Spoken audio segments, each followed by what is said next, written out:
What is going on, good people of this podcast that we love so much? You know, the one where we talk about how it's always an instant classic because it is always an instant classic. That's what we talk about because it's true. It's true, as Kurt Angle would say back in his WWE days. But anyway, Kurt Angle's not the champ anymore. It's EC3, and tonight on the episode that aired on 7/8/2015, EC3, the new champ, was running the show because he's the champ, doing it. He's the champ. No, EC3 was running the show though, which was kind of cool because really for TNA for a while, it's kind of been do what you want. It's kind of been that like open fight night type of a feel to it, where you just kind of fight whoever you want to fight whenever you want to fight them. Um, so I kind of liked it. But EC3, he's the champ, so he does what he wants. We got a video package. We started the show with a video package with EC3 becoming the TNA World Champion. Basically, just review the match from last week. I thought it was a pretty good video package, and it did a good job of reviewing, especially good points of the match from last week. Thoughts on that?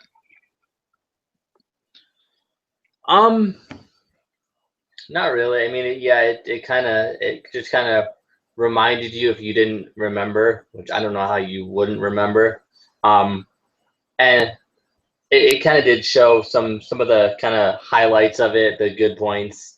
Um, just I didn't think it was anything too special because they do those video packages all the time anyway, so it wasn't anything spectacular. But it just kind of reminded you, hey, there's a new champ in town. Indeed, and he's a Carter. Um, but them. It's true. At this point, at least, the world needs them. At this point in the show, the world needed them. At least this show needed them because we wouldn't have any matches, But it cuts a promo. I love how Tyrus was like the big belt holder tonight. Just anytime he would talk, Tyrus would just hold the belt. I was like, I think this could be a cool thing. I wish he would just walk out without the belt on his waist and just give it to Tyrus to hold out like it's like a big trophy and just walk out with it. Especially since Tyrus is there, he might as well have him hold the belt. I think he should do that. I think that would be a pretty EC3 thing to do. But he basically says there's a new TNA World Champion, EC3. Dixie, my Aunt D, has put me in charge tonight. I will be defending my title, not EC once, not EC twice, but EC 3 times. Matt Hardy comes out. He's like, I think over the past couple of weeks, I took, Kurt Angle to the limit. I think I proved that I belong in the title picture. He's like, defend it against me. EC3 is like, well, I regretfully decline. Um, he said, I'm still about to, beat you right now. Tyrus ain't having that. He steps up to him all swollen and stuff, and like, it ain't happening, bro. And then, he says, it's just too bad that I already had you booked in a tag team match, but your dumb brother had to go break his leg. So I guess you'll just have to go by yourself against this tag team that's kind of a little bit mad from last week. And then it's the Dirty Heels that end up coming out. And we get a handicap match between the Dirty Heels and Matt Hardy. Any thoughts on the EC3 opening kind of promo thing? Well, we didn't find out who his three opponents were going to be, but I was pretty sure his 3 title defenses tonight were going to be in a gauntlet match against Shark Boy, Curryman, and Joseph Park. But that's not all. All of them with one hand tied behind their back and one leg handcuffed to the bottom rope. I was pretty sure that was how it's going to be. I was close on one of them. I 1 out of 3 ain't bad. I got 1 out of the 3. It was going to be 2 out of the 3, but Kurt Angle ruined it later on. We'll get to that. Kurt Angle freaking ruined it. Curryman was coming out. I swear, he was coming out. But anyway, I liked it. I liked more what happened later in the show. But it was a good opening, good kind of getting, the new Carter era started in control. Yeah, we know he's the champ. He's the champ. So I just had to get that out there, make sure the people knew. People power, or Carter power. However, that's how the show went tonight.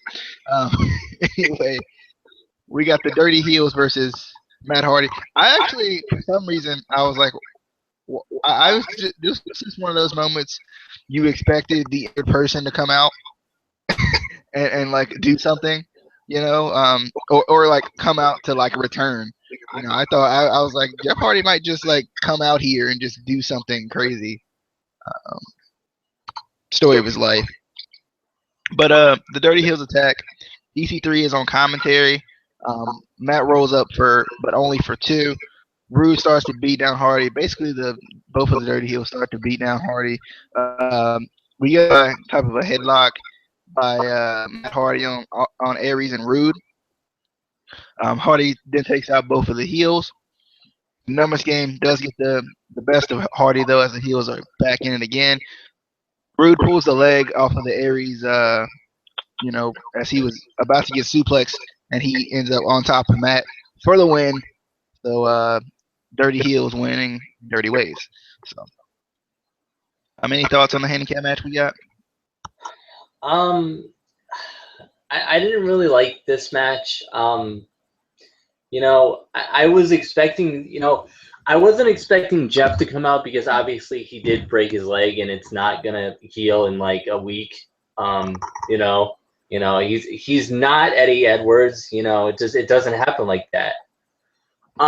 But I was expecting somebody to come out, like maybe like Bully Ray or somebody, somebody that he has history with, that kind of has had his problems with Aries and Rude in the past as well. I feel like that would work out. Also, problems with EC3. Just somebody to team with him. Because I love Matt. I love Matt and Jeff both, but Matt, he's always had the knee problems, the knee issues that he has, and it's just with age. I don't think he can carry a match just by himself without like Jeff there, to kind of be the, crazy high flyer still, even though he's even getting to the point where it's kind of not as good as it used to be. But I just didn't really like this match in general. It didn't really make sense. The whole storyline with Matt in this whole situation doesn't really make sense. I mean, yeah, I feel like at this point he does kind of deserve a TNA World Title shot. Because he has helped TNA, not as much as Jeff did, because Jeff was the original Hardy to come over to TNA after he left WWE. So, but I didn't think there was anything coming from this match. It didn't really add on to any storylines. It didn't do anything for either, the Hardys or the Dirty Heels or EC3. I didn't really think. But it was an okay match. All right. So next we get the Rising, basically disbanding. As the echo gets louder, I'm gonna mute Casey. Sorry. Love you, mean it. but we got the Rising here officially.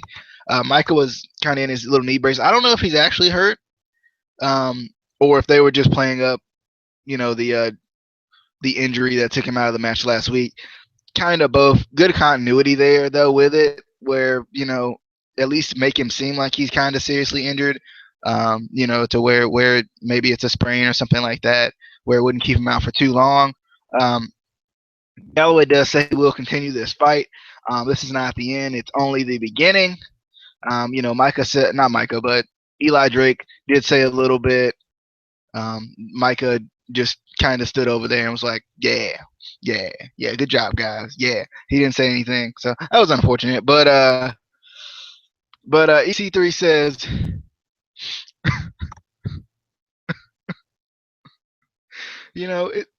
it's a shame that they had to break, but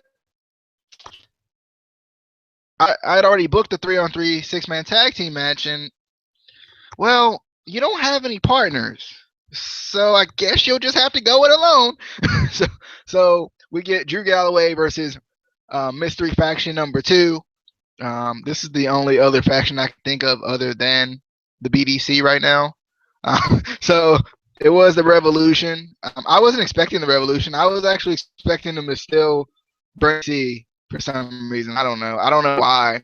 I just thought it would just add more insult to NBC, kind of still beating down Galloway a little bit.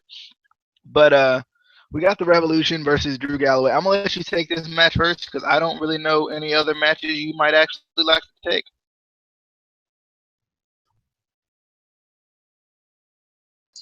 In this show, none. There wasn't really any good matches. There was good segments, but not really good matches. But anyway, I will go ahead and I will take this. I will take it for the team or the podcast. I don't know. So we did get Drew Galloway versus the Revolution. It was an okay handicap match. It definitely showed Drew as kind of more of a strong competitor. He didn't just get beat down. Koya at one point had the pin on Drew, but Abyss pulled him off by his hair. So apparently Koya is the bitch of the Revolution. He has to do what they say. He doesn't get to take the pin. He doesn't get the win. He doesn't get anything. He just gets beat up. Not fair. Be nice to Jinder Mahal. That's Koya. Sorry, it's an honest mistake. It really is. So Drew Galloway does win. I could see this kind of especially with Dixie coming back and what happens later on. I could see maybe the this not being the end of the Rising. I don't think it is. It doesn't make sense that it would totally be the end of the Rising, especially the fact that they were on the show together tonight. It just it would make sense that somehow they find a loophole or something to where they stay together. But definitely they're still, TNA is still building up Drew Galloway. And I like how they're doing it. They're not going the WWE route where they say he's the next big thing, blah, blah, blah. And then 3 years of nothing, except for, 3MB. It was a pretty good match. I liked it. I liked, like I said, I liked the fact that they, it booked him as a strong competitor. He didn't just get beat down by the Revolution. He he held his own. But 3B was probably the greatest the greatest faction in a while, to be honest. Led by the Wendy's spokesperson himself, Heath Slater, who I miss a lot. I really do. I love Heath Slater. Heath Slater's my boy, man. I mean, he's my boy, and he's in the list. I mean, it's a very exclusive list, but Heath Slater's in there. Anyway, before I get on a rant about Heath Slater, because he's the man, I would say that. We got to another man, and who's also the man. I'm not talking about Jesse Goddard yet. We'll get, Drew Galloway did good stuff in this match as far as fighting off the Revolution. Kind of showing the cracks in the Revolution here, more so than anything. I think, showing that Drew was strong, but I think we already knew that. And showing even more cracks in the Revolution, which we kind of have been getting gradually, especially with, James Storm trying to do whatever he's trying to do with, as Manic would say, Mickey Bay. So, who knows? But yeah, good work by Drew Galloway in this match. Next, we go backstage with Ethan Carter III, the TNA World Champion, if you didn't know. But and Anderson, comes up and he says congrats. He says, I don't have anything, going on tonight. You defended the title 3 times. You might as well just give me a shot here. We got a good me and me and you for the title. No, how about that? EC3 comes back and says, how about no? So EC3, no competition tonight. It's not gonna happen. He's booking the show, so he's gonna make sure he wins. He says, but you already have a match tonight. You'll take on Bram, and that happens right about now. I kind of wish Bram would have just like came out of nowhere, like low keyed him, and just like came out of nowhere and just attacked him. That would have been cool. Just have Bram just start beating him down or something. I don't know. But next week, Anderson versus Bram. Bram kind of showing his aggressive nature. And I'll get your thoughts on the backstage segment because I already jumped into the match. So don't worry about you. Okay, I did for a little bit. I haven't forgot about you. Don't worry. But Bram showing his aggressive nature, but I'm still here. Just so you remember. Just give your thoughts. I would hate for you to have to press the mute button too much. Oh, I'm going to have to because echo and everything. Now I forgot my thoughts. You skipped over me, and I forgot my thoughts. Hold on, they'll come back to me in a second. But no, anyway, you know what? I love Mr. Anderson, but he needs to know that EC3 had the matches booked. He has big matches tonight. He has to go against 3 really tough opponents: Curryman, Shark Boy, and Joseph Park. Those are not pushovers. He really had to train. He has to get ready. He had to watch just hours and hours of tape on these guys. And he can't just switch it up and, put Anderson in there. No, he's ready. He's been training. What kind of, Anderson, you know better. You know better. Oh, those are my thoughts. All right. So now we got Mr. Anderson versus Bram. Like I said, Bram was showing his aggressive nature. Before Casey showed his aggressive nature, Bram was showing his aggressive nature. But Anderson does come back, get a nice diving senton or swanton bomb, as they like to call it, by Mr. Anderson. Anderson takes Bram to the outside, hits him with a baseball slide. But Bram, he ain't about that baseball life. He's more about that chair life. So he comes back with the chair to the face. It was on one foul because he hit him once. Hit him once to the face. Referee says, "Nah." This is Earl. Earl. He a little slow. He a little slow because he's getting old. But he made sure he threw the match out. Good work, Earl. Greatest of all time. Let's be honest. But yeah, and then Anderson's mic. He's talking to everybody. He's talking to the guy. Get in there. Bring it down. And then he goes to the lady that's doing whatever work she's doing, whatever miscellaneous work that she does, and he says, "Bring the mic down." So Bram, Bram was not taking any prisoners. If he could have talked to Charlotte tonight and told her to bring the mic down, he probably would have let her know. But Charlotte was not at the show, unfortunately, so he had to talk to everybody else. He did get Anderson's mic down. He pulled it down and clang clang. That's not really a mic sound, but anyway, he hit him with the mic multiple times, and it hurt Anderson because Anderson was bleeding. You can see it; was a little streak there. And then kind of sits beside him and with that seductive laugh, just taking it all in. And any thoughts on Mr. Anderson versus the Braminator?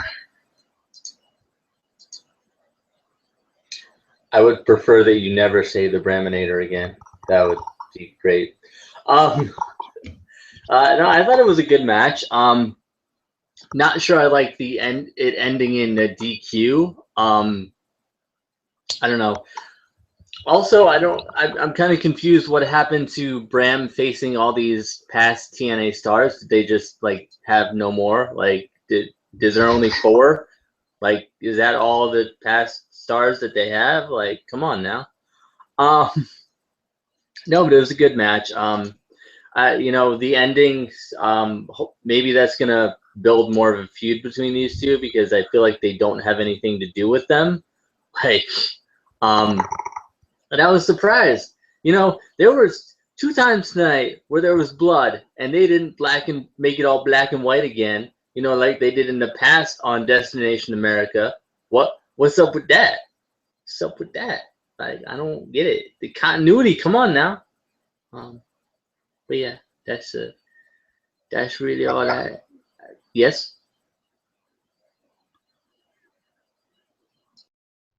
1 second. I got a little bone to pick with you about that one. Ring of Honor did the same thing. On Destination America? I'm pretty sure they did. They did it with the fish tank with the addiction and the addiction and Red Dragon. Because Colorado was everywhere. Oh wait, maybe I was thinking of Ring of Honor then. But I thought they did it on TNA too. No, TNA did it too. I was just saying. Yeah. Ring of Honor too. I don't know. Maybe it's just a Destination America thing. Same page.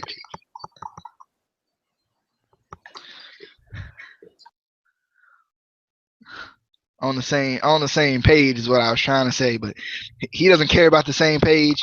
He doesn't care. So we're gonna get to a different page. This is my book. My book. I decide what page I'm on in my book.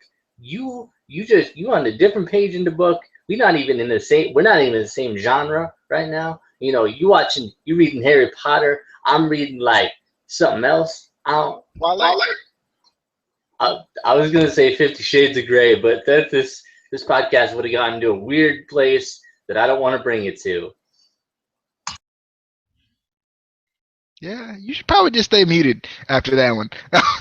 Anyway, we got the man. And I'm not even talking about Drew Galloway now. I'm talking about Jesse Goddard's going up against Robbie E. Just happened to be a street fight when I saw weapons come out.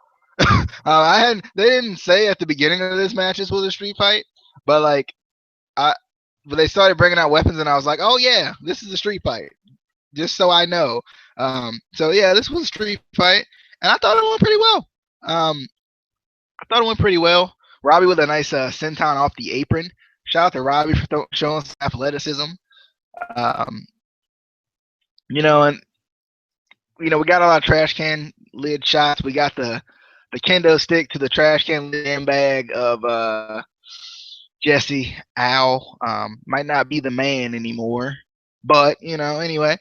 A kendo stick Russian leg sweep, which for some reason I really like. I love how Jesse, he's a heel, but he loves the fans because he let those fans have a nice, authentic used kendo stick tonight. I don't know if you saw it. He was swinging it, and he just let it go. And he said, that's one for the fans. I grabbed me another one. I think they might have threw it back at him. but he was swinging it, and he threw it. Like I don't think he meant to. I think it just slipped out of his hands, and yep, that's it. Probably a lawsuit too. Probably one of the fans was like, "It hit me right in the thigh. I'm gonna have to take a lawsuit out on TNA." Same thing with the car door on Monday Night Raw. But yeah, he does end up winning with the Adonis Crab. Is that what we're calling this now? We don't call it the Boston Crab anymore. We call it the Adonis Crab. All right. Adonis Crab using the steel chair to kind of not only give him leverage, but give him a place to sit. It's a really good idea. It doesn't really, it gives him leverage, gives him a place to, traps Robbie. That's those commercials that have the win-win-win. There you go. Right there. Jesse Goddard's win-win-win. Any thoughts on Jesse Goddard's getting the win with the crab, baby? I think it's almost a 4 win right there because it gives him leverage, win. He gets to sit down, win. Robbie E's stuck under there, so he can't get out, win, and he wins the match, win. That's 4 wins. That is a win, win, win, win. But anyway, it was a good match. I really like this feud. I like I like this new darker, more serious side of Robbie E. And ooh, that kendo hit on the trash can lid to Jesse's ding ding. Ooh, ooh, man, ooh, ooh. I don't like that Jesse didn't really sell it afterwards. He didn't sell the ding ding shot. He kind of John Cena'd it, you know.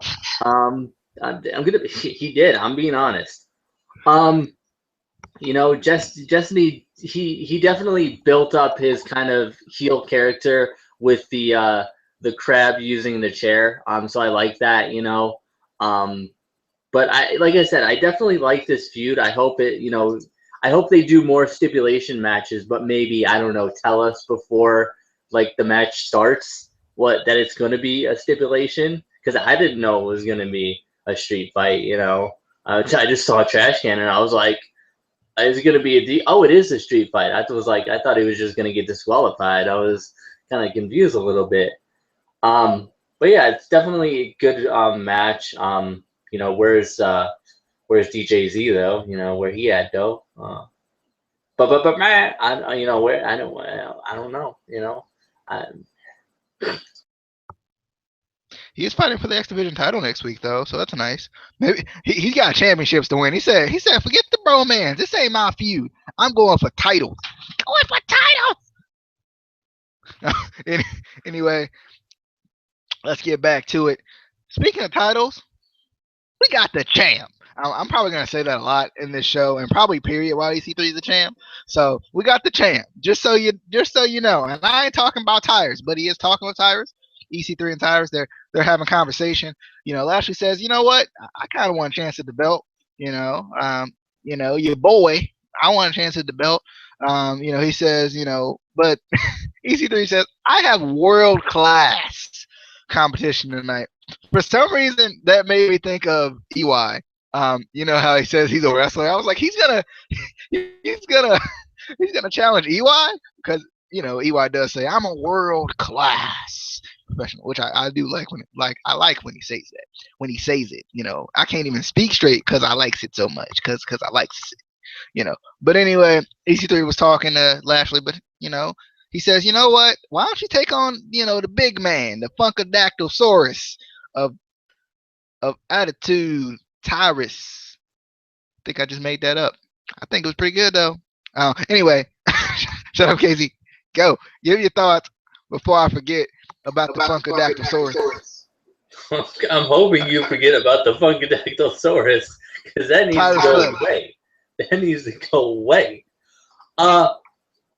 Again, he said, he has world-class competition. That he might as well have just said he got Curryman, he got Shark Boy, and he got Joseph Park. I mean, how much more world-class do you get? None. I mean, I'm just saying. Give me a shell, yeah. All right then. Angle, we switched, kind of scenes to Angle. He just chilled in the parking lot. Got him a little folder, probably reading a little bit. Just trying to take a second to get in the night. And he says EC3's gauntlet is and the whole night is about to get interesting. So there we go. I was kind of confused to why Kurt Angle was just carrying his contract around with him. Just happened to the night that EC3 is running the show. He just happens to have his contract conveniently. We talk about wrestling is always pretty convenient. People just conveniently come walking in on you and conveniently just have your contract with you, with the proof that says, hey, this mine. I got this title match tonight. I mean, what you think about the convenience of wrestling? Can't help it.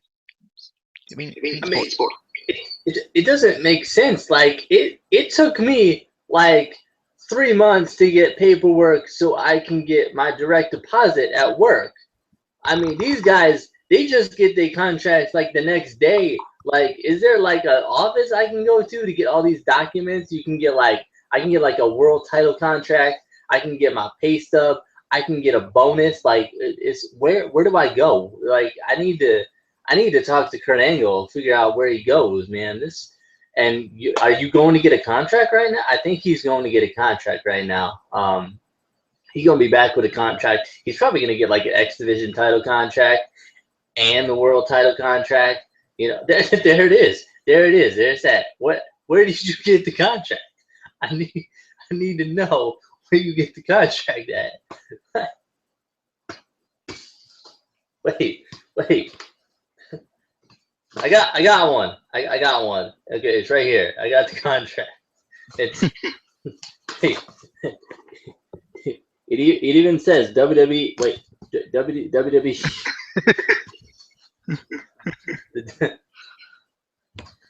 But yeah, I don't know. It's so convenient. I don't get it. I don't know.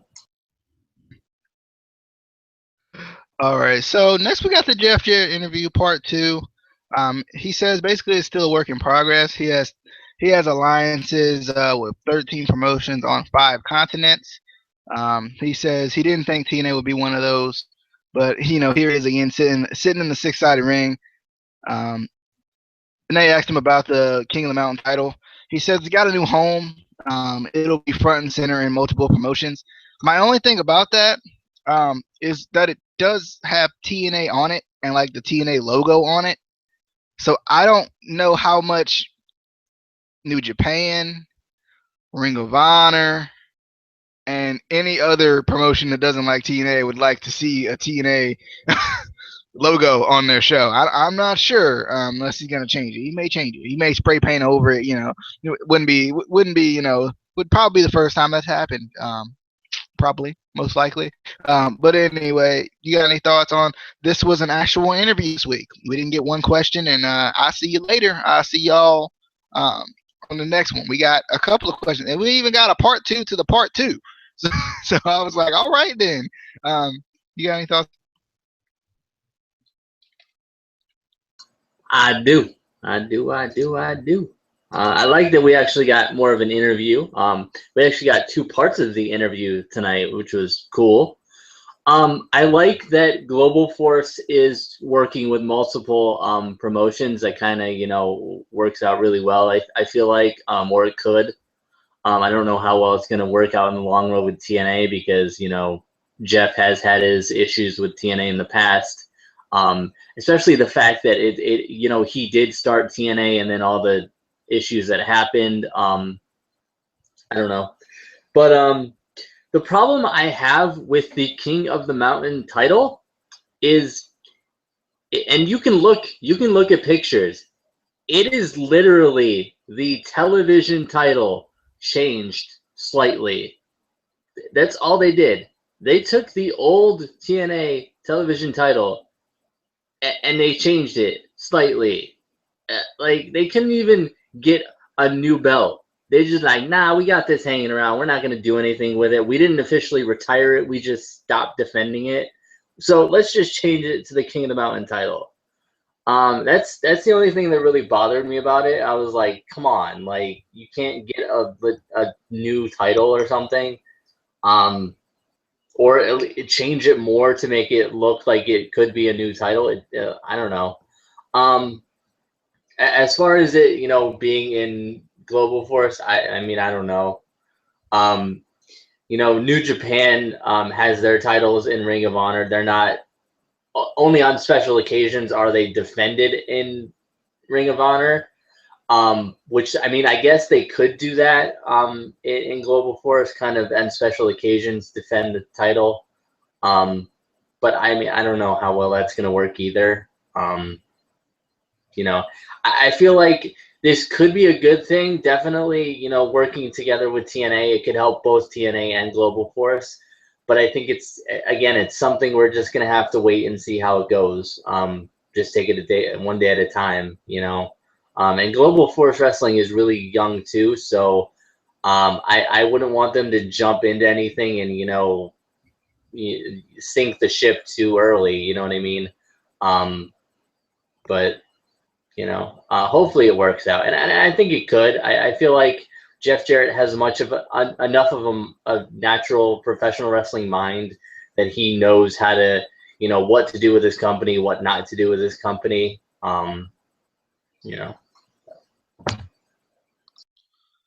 even even when they described the King of the Mountain title, Mike Tenay was like, it's a combination of the Legends title, the TV title, and the whatever the other title was that it was. So basically, it is just a combination of three titles that's just been recycled four times at this point now. So I mean, I guess you might as well use it.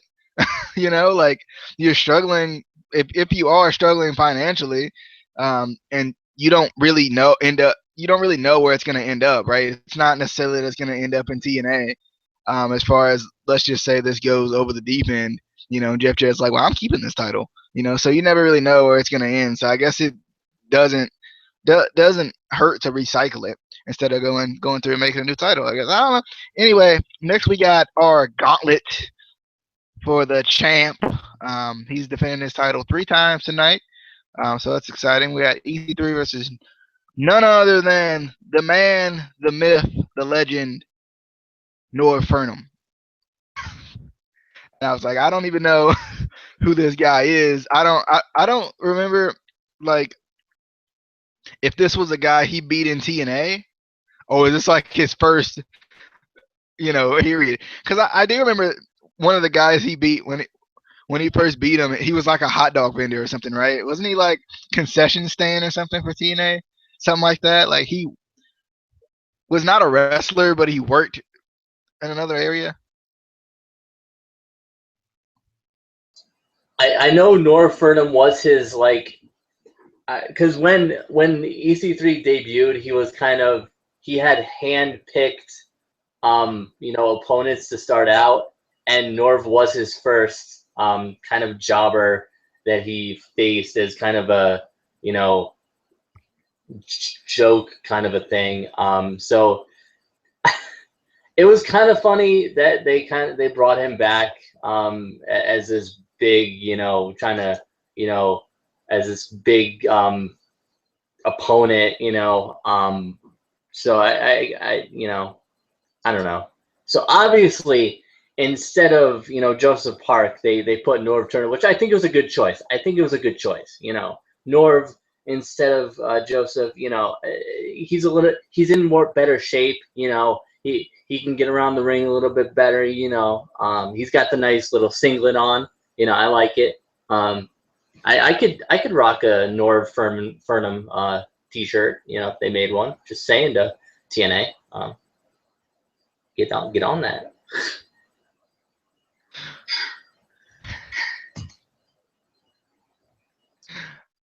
All right, and because it's Shark Week, we got the man, the myth, the legend. Give me a shell, yeah, Shark Boy. So I love Shark Boy. I I kind of miss the old Shark Boy though. Shark Boy does make me laugh. But I miss the old Shark Boy when he was kind of taken seriously. Like now, you can't really take him seriously anymore to a certain degree. Um, I know Pope said he had been in the gym. Looked like he was a little bit slimmer, but EC3 obviously won both of these matches with the one percenter. But Shark Boy did get some moves in, so shout out to Shark Boy for doing his thing. I just want to kind of go back and watch some of the old Shark Boy because I don't even remember his character from the old Shark Boy. Is the weird part. Like I like the old Shark Boy character, but I don't remember it. Like I guess this is just imprinted into my mind. You got any thoughts on this? What do you mean? Obviously, he won with the one percenter. These were world class competitors. These were tough matches for him. Did you not see him in the corner? Tyrus had to water him down, and he had to cut him there for a minute because he was beat up. He was beat up. He needed to be cut. So he could see. These were tough matches, and then it was going to be a third one. It was going to be Curryman, but Kurt Angle, he had to come out and ruin it. That stupid contract. Yeah. Kurt Angle did come out. He had a contract. He said this owes me a title shot whenever I want it. As far as because I lost the title, I get my rematch. So yeah, that happened. And then Lashley's music hits, and we get Tyrus versus Lashley. I kind of like they kind of started this out technical and not like this test of strength thing where they just push each other and everything like that. I like they started out a little bit technical, but Tyrus does start. But Lashley locks in a nice rear naked choke here, looking like Samoa Joe a little bit there with the choke with the body scissors. Um, Lashley is going at Tyrus, but Tyrus does move out of the way. We get a freaking ridiculous electric chair on Tyrus. I was like, oh yeah, and Lashley's one of those dudes that knows he's strong, cause like when he has you up in like an electric chair, he'll like spread his arms out just to show you that he's just holding him up there. And I'm like, all right, Lashley, we get it. We get it. But he does end up hitting the spear for the win. Lashley does beat Tyrus. EC3 said this was an outrage, basically. And EC3 was not happy. You got any thoughts on Tyrus versus Lashley? The only thing I wrote was holy shit. He did an electric chair on Tyrus. Yeah, love to see John Cena do that with Big Show. I don't think so. Like he just basically called out John Cena on that, and he's like, "Oh, what? Who's the man now?"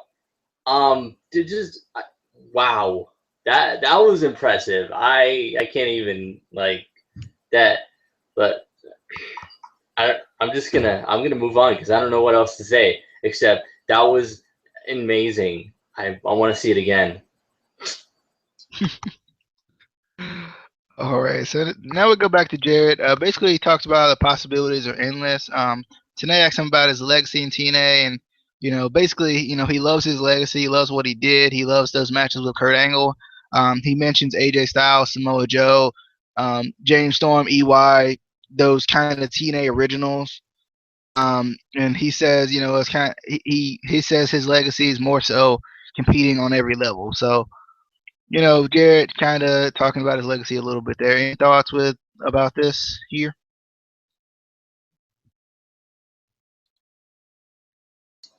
I like that he did, mention all the originals that basically helped him build, TNA, referring to AJ Styles as that punk kid from North Georgia, which is kind of I thought that was cool because it was almost like a fatherly kind of saying that punk kid because I mean he did kind of discover in a way discovered AJ Styles. I know AJ was in the independent scene was doing really good before TNA but Jarrett kind of gave him that big break and he blew up in TNA.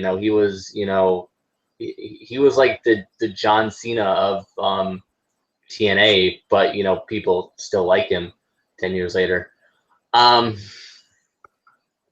but it was cool that he kind of mentioned all those guys because some of them that TNA just doesn't mention anymore. You don't hear anyone really mentioning AJ Styles anymore. Yeah, which is surprising because he did kind of build help build a large part of TNA. I can't think of really a part of TNA where I don't think of AJ Styles. He was such a big part of that, and I like that Jarrett did mention all those guys that did help build the company. It wasn't just I did this, I did all this, I did this. And I like that he mentioned the feud and the matches that he had with Kurt Angle. So that was cool. Alrighty, so next we get Velvet Sky versus Madison Rayne. Madison Rayne, she started talking, and for that she got hit in the face because that's what happens when you talk to Velvet Sky in the state of mind Velvet Sky is in. Velvet does take the fight outside, which she is typically known to do at this point, using the steps on Madison. Madison trying to fight out, trying to basically weaken her. Madison with the, I think Ryan and Casey quoted this as heaven, with the face busters. As she puts puts your head between her legs, which if you don't see it, you probably would think we're not watching wrestling, but you gotta see it to know. But she gets kicked to the ground, and then we get the number one stunner, as the Pope calls it. by Velvet for the win. So Velvet does win. I like that. They're still doing some good things with Velvet. I like this new style with Velvet that they're showing with that kind of aggressive style. We've kind of always seen her as just a pretty girl, or prototypical pretty beautiful people, type of Velvet. Even when she was away from beautiful people, she was still that beautiful people type of Velvet. And I kind of like that this is at least showing a different side of her. You got any thoughts on this match? I thought this match was, it was pretty good. And this is the part where I basically Dana Brooke it and, just completely go against what you said because I don't know. Like, Velvet Sky is one of those knockouts that I want to like. Like, I want her to be getting better, but I don't think she is. I still can't take her seriously. I don't think this new. I like the idea behind this new character that she has. That not gonna take any more shit anymore. Tough, badass. But I don't think that's her. Like it's kind of like Sarah Lee trying to be the tough girl on Tough Enough. It doesn't work if you don't have that in your character. I can't take it seriously because it shows through. And I still feel like a large part of this match, Madison Rayne kind of carried a lot of it. Kind of with her selling. I feel like she still carried a lot of it because within the beautiful people, I think she was the most talented one out of the three, and I still think she is Madison Rayne. But I don't know. Hopefully Velvet. I mean, Velvet is getting a little bit better. She's not. I'm not saying she's horrible. I just think that her opponents still kind of carry most of the match, which hopefully will change someday. I think a lot of it, especially in the her earlier days in TNA, I think she was kind of overshadowed by, Angelina Love, Madison Rayne. If you knew more of her personal life, she was kind of overshadowed by Chris Sabin. I don't know if they're still together, but they were dating at one point. So a lot of fans kind of saw her as, Chris Sabin's girlfriend, whatever. And I think, taking her away from the beautiful people will help her. If she works on training and getting better, it will help her character in the long run. Maybe help her find more of her own character. Madison Rayne did it, becoming the Queen Bee. To a point, Angelina Love did it. I still think she's still stuck in that kind of beautiful people character, which I don't know. But, I really want her to get better. It's not like Dana Brooke where I just hate her existence. I'm gonna stop now.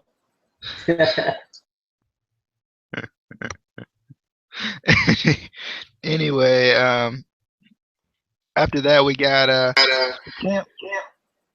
I just wanted to let it, in case anyone didn't realize, I don't like Dana Brooke. Just so it's perfectly clear. I don't. Sorry. You just said you hated her existence. I think we got it. I think we understand what's going on. But next we got a Camp Boggy Creek visit with the children. We do it for the children. I like this. It kind of that, even companies reach out to the community. You don't always see it, but even other companies, they go out and try to help the kids as much as they can. Even TNA at a kind of a struggling point financially, I guess if you believe in the rumors and whatnot, even they still go out and try to help the community, which is really good, especially after the bad rep that professional wrestling had got with roid rage and stuff like that. It's always good if you can to show this type of stuff. You got any thoughts on this? And what kind of name is Dana Brooke anyway? Sorry. Um, no, actually, I really like this. I wanted them to show more of this. Like, maybe show a little bit of a segment where they actually do show more of the activities that they did. Maybe interview some of the staff or kids or whatever. I felt like it was too short. I wanted to see more, of what they actually did. They showed a little bit of it, like autographs and kind of some activities they did, but I just wanted to see more of it because you don't really see. You see it with WWE all the time, but that's WWE. They're gonna any publicity they get, they're gonna jump on. But you don't see it as much with smaller companies like TNA, Ring of Honor. I mean, they do it, but it's just not as well known.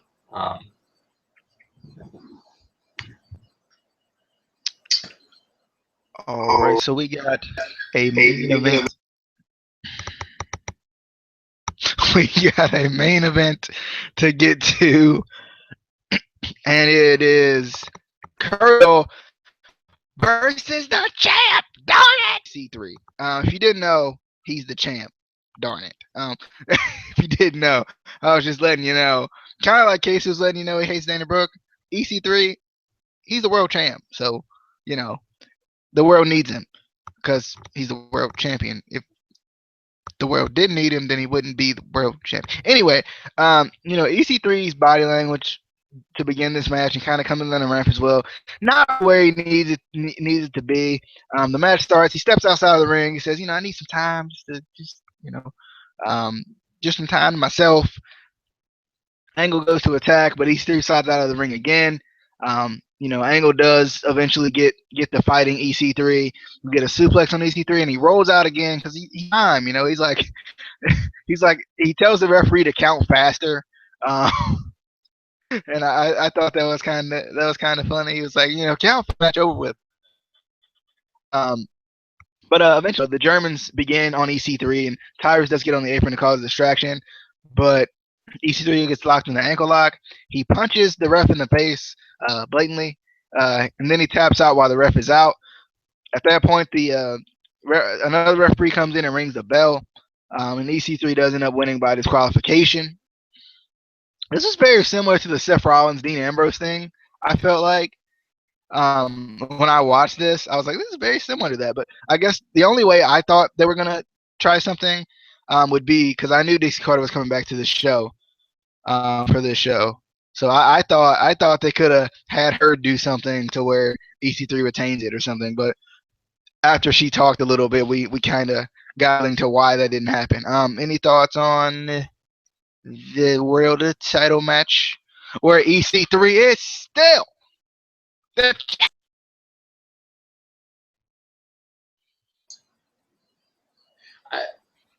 But before I get into who is the champ again? Because I keep forgetting who is the champ. I don't. Ethan Carter. Oh, okay. No, I don't know. I couldn't really get into this match for some reason. I think it's just because we always get the rematch like the show after the pay-per-view, and I don't like that anymore. I want to build up to later on. Like it bores me when the rematch is right on the next show. It's like why it's so predictable. And I knew EC3 wasn't gonna lose the title. It had been too long, and it wouldn't make sense. Like Angle doesn't need the title anymore. He was kind of building up EC3 more than anything. Not that EC3 needed any more building up. He's already one of the top stars. Yes, he's the champ. We get it. We all know. That's the wrong title, but we all know. He is the WWE World Heavyweight Champion, apparently. The old WWE World Heavyweight Champion, because that title was retired. Or if you want to go even farther back, the old WCW World Heavyweight Champion, But I was just at this point. I was like, where Dixie at? Like, I knew she was coming back, but I was like, I want Dixie, please. Can we have? Which is weird. I never thought I would say that sentence. I want Dixie, because I always hated Dixie, but I was waiting. I wanted just to see what they were gonna do, But, All right, all right, so so EC3 is sitting in the middle of the ring as Tyrus, doing his only job tonight besides the one match he had, holding the title. Um, and he's like, well, I got out of that one. And after the longest absence my heart could handle, Dixie is back. Baby, sorry, I had to add that in. Um, EC3 is kind of like not letting Andy talk. She's trying her best. She is trying her best to get in some words, and EC3 is like, but I know, I'm the best, and I'm the best, and I'm the champ, and I'm the champ. Basically, everything I've said to you tonight, that's basically what EC3 was saying to Andy. Um, and she talks about how she was a monster, how she hurt the company. Now you're out of control. This company doesn't belong to me or you. It belongs to these fans. You have to defend it. The title. You have to defend the title with your skill, not your last name. Someone does need to be in charge, and I know exactly who that person needs to be. And EC3 is like, come on. And she's like, it's not me, but darling, it's not you either. And she exits the ring stage right. She does exit the ring, and we kind of get that. Who's it gonna be? Who's it gonna be? Brother? No, please, no, not again. I can't take it. He's on Tough Enough anyway, so it can't happen. You have any thoughts on Aunt D's return, baby? I actually liked it. I feel like a lot of times when somebody is kind of more naturally a heel and then they do a face turn, sometimes it feels kind of pushed and forced. And I was thinking if they did that, that's how I was gonna feel. But I didn't think it felt like that. It felt natural. It felt like it was supposed to happen like this. You know, so I'm excited to see what her character is gonna do from now on. Obviously, sooner or later she's gonna go back to the normal heel Dixie Carter. It's not gonna last. But when she said it's not me and it's not you, whoever is going to be, in charge, I part of me was waiting for Jarrett's music to hit. I was like, come on now. Fortunately, that didn't happen. So, maybe we'll find out next week, or at least kind of get some hints as to who it's going to be. Um, hopefully it's somebody good. Hopefully it's somebody that maybe somebody who's hasn't really been around for a while. Somebody that's going to be a surprise, but like an exciting surprise. You know, like I don't know, Shark Boy, Curry Man. I'm just saying, these are things that could happen. I don't know. I meant to go look and see like whose contracts are coming up with other companies or who's available because I don't know. I don't want it to be somebody who's already there that we would be like, oh, just that person, blah. I want it to be somebody exciting, somebody that we're not going to really expect, you know, and not just some random person that they cast as the owner who we've never seen before and is just like an actor.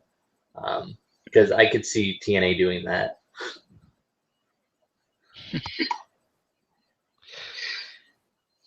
Yeah, but it might be a secret investor, if you want to say um, MVP. It might be MVP again.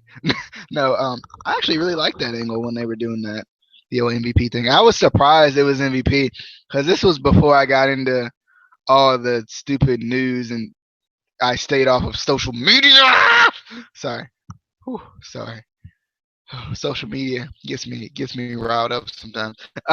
But and Justin, and before I knew Justin as well. But anyway, the human spoiler machine. Um, thanks LB Clash of Kings again. You changed your picture though. Thanks for commenting on the video. I haven't been able to really read them. They're pretty. I'll read them personally myself later. He has some some people he wants to be stars later, like EC3 and Spud and McIntyre, Galloway is his actual name. Jesse Goddard's the man. Um, he did. He asked us a question somewhere here. Oh yeah, he says, "Are you ready to ride back on the Dixie train?" Um, we're going back to Dixieland, fellas. So let's go ahead and do it. Toot toot. Um, anyway, hope you guys enjoyed. If you did, leave a comment. Tell us what you think about Aunt D. She's back. Dixie Carter is back, baby, and someone's going to be a new owner. If you already know because you've read the spoilers, please don't tell me because I don't want to know. I'll probably block you and hate you for life. I probably won't hate you, but I'll probably be like, "Oh my god, I can't believe it." But anyway, if you have any comments, leave them. Leave something like that and subscribe for more greatness. And for the champ. Oh, anyway, I'll see you guys later. Hope you guys enjoyed. Casey, any other thoughts besides Shark Boy is great? Uh, I figured it out. I figured it out. Okay, it's either gonna be. Hear me out on this. Hear me out on this. Okay, it's gonna be ZZ if he gets eliminated from Tough Enough. It's either gonna be ZZ or can't even get through it. This is legitimately what's gonna happen. You're just mad because you know it's true. Or it's gonna be my boy Mandrews because they're not doing anything else with him. So just saying, we can book Mandrews in matches because he's awesome, and you don't do it. And then when you do, you don't give him the title. What? He's in the title match next week. Yeah, but he's not going to win because they're not going to give him the title because they don't like him because hurting my boy. Why they got to do that to my boy? I don't. I'm sorry.